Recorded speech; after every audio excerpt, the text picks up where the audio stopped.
Cloudflare just gave millions of website owners a massive new weapon against AI companies, and the internet's biggest training operations are scrambling to adapt.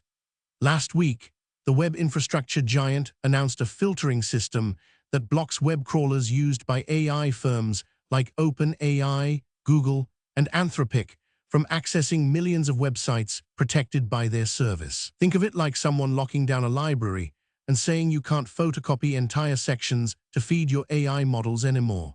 This isn't just a technical tweak.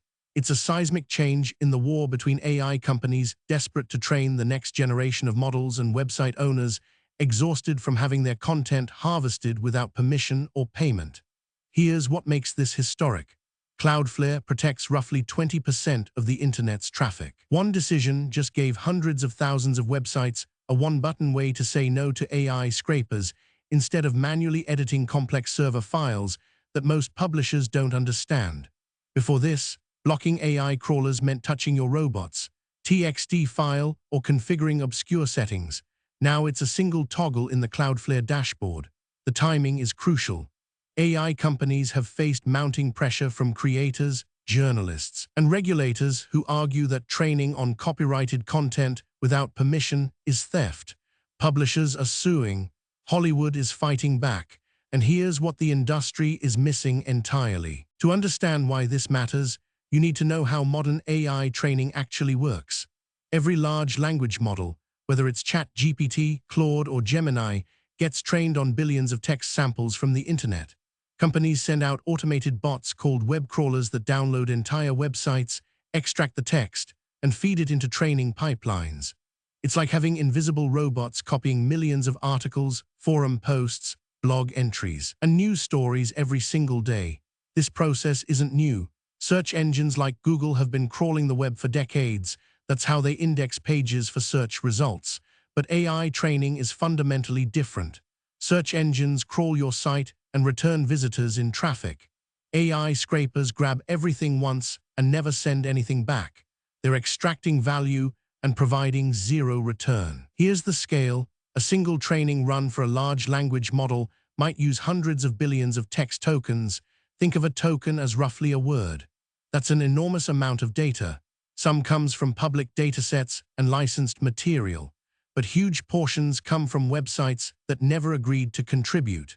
When your article gets scraped into a training set that creates a billion-dollar AI company, you see zero compensation. That's the core injustice driving this week's change. So how does Cloudflare's new filter actually work technically?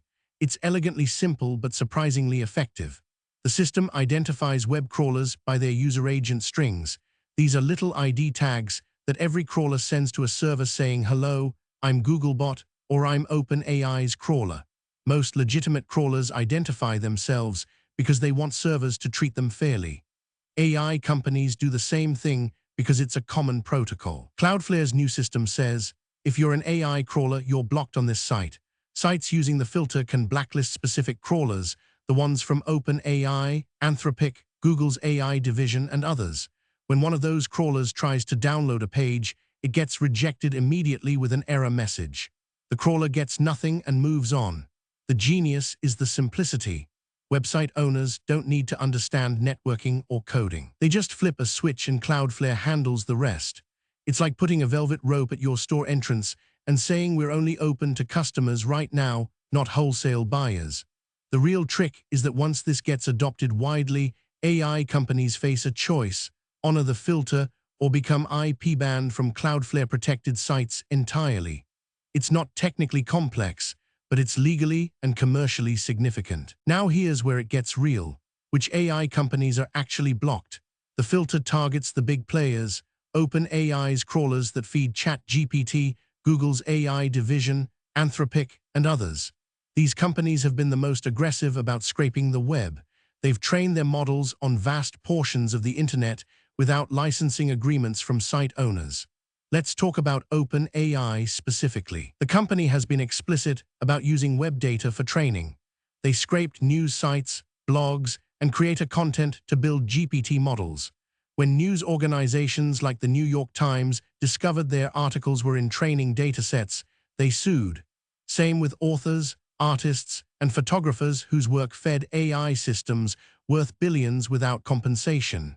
Google faces identical pressure. Their AI division wants models as powerful as anything OpenAI offers, but they're also facing lawsuits. Anthropic, which built Claude, took a more cautious approach to training data, but still relies on web-scraped content. What's interesting is that this filter doesn't stop AI companies completely. They can still use public datasets, licensed material, and purchased data. But it cuts off the freeway of free internet content that's fueled recent progress. Some analysts predict this could slow down AI development unless companies invest heavily in licensed training data instead. But wait, there's something nobody's talking about openly. Before Cloudflare's announcement, site owners already had a tool called robots, TXT. It's a text file you put in your site's root directory that says, crawlers, here's what you can and can't access. Search engines respect it mostly. But here's the problem, most AI companies just ignore it. They treat robots, TXT, as a suggestion, not a rule. If OpenAI's crawler decides it wants your content, robots, TXT won't stop it. This is where the legal battle gets complicated. Is ignoring robots, TXT, a crime? Different jurisdictions disagree. United States courts have ruled that scraping public data isn't always illegal, even if a site asks you not to. Europe's GDPR is stricter, but enforcement is slow. Cloudflare's filter is different because it's a hard technical block. It's not a request. It's an IP-level rejection. Your crawler physically cannot reach the content. That's much harder to argue around legally. Compare this to other recent anti-AI efforts. Some sites added watermarks or robots, TXT naming specific AI companies. Others are behind paywalls or use JavaScript confusing scrapers. These are speed bumps. Cloudflare's solution is a wall. The bigger picture is that we are watching a change from please don't scrape us to you literally can't scrape us. And that changes the power dynamic entirely. So what happens next? The implications ripple across the entire AI industry. If Cloudflare-protected sites are off-limits, AI companies lose access to roughly 20% of the internet's high-quality content. That sounds manageable until you realize which sites are protected. News outlets, tech blogs, publications, these are the sources that produce the training data, making models smart and accurate. For AI companies, this means real costs. They can't just slurp the web anymore. Instead, they'll need to license content from publishers, pay creators, or find alternative data sources. OpenAI is already negotiating licensing deals with news organizations and authors. That's expensive.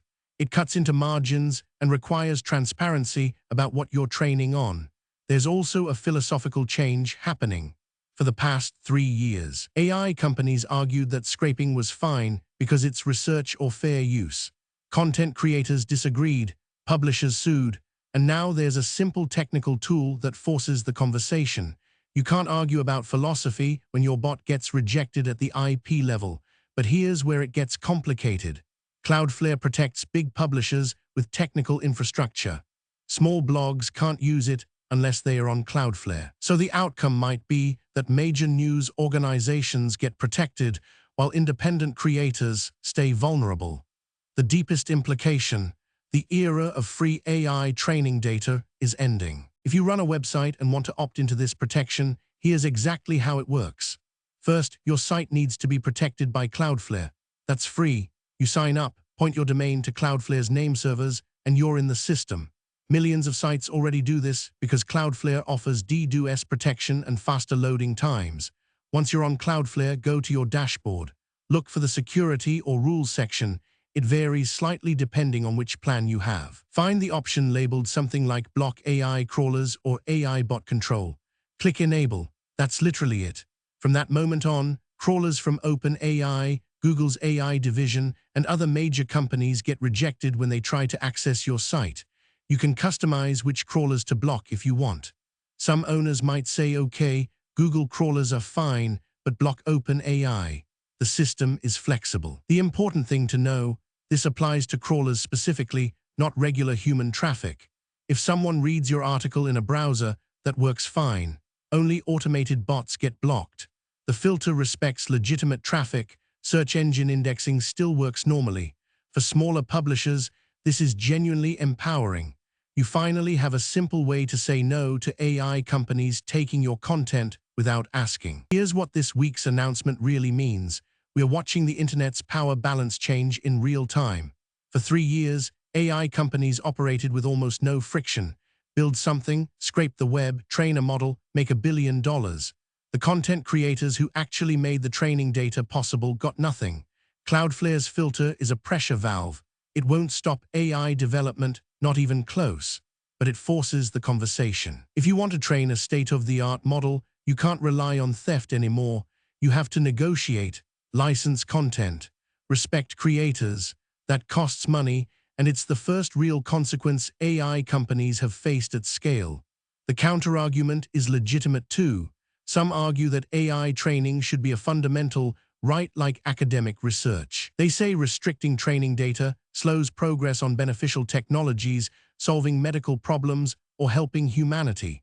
But here's the crux. If AI models are valuable enough to build billion-dollar companies on, then the creators who produce the training data should be compensated. That's basic fairness. Cloudflare's filter makes it harder to avoid that conversation. Watch the next few months closely. See which platforms follow Cloudflare. See how many publishers flip the switch. This moment decides whether AI progress is built on consent or extraction. For the first time, website owners have a real tool to push back. What comes next will reshape AI development.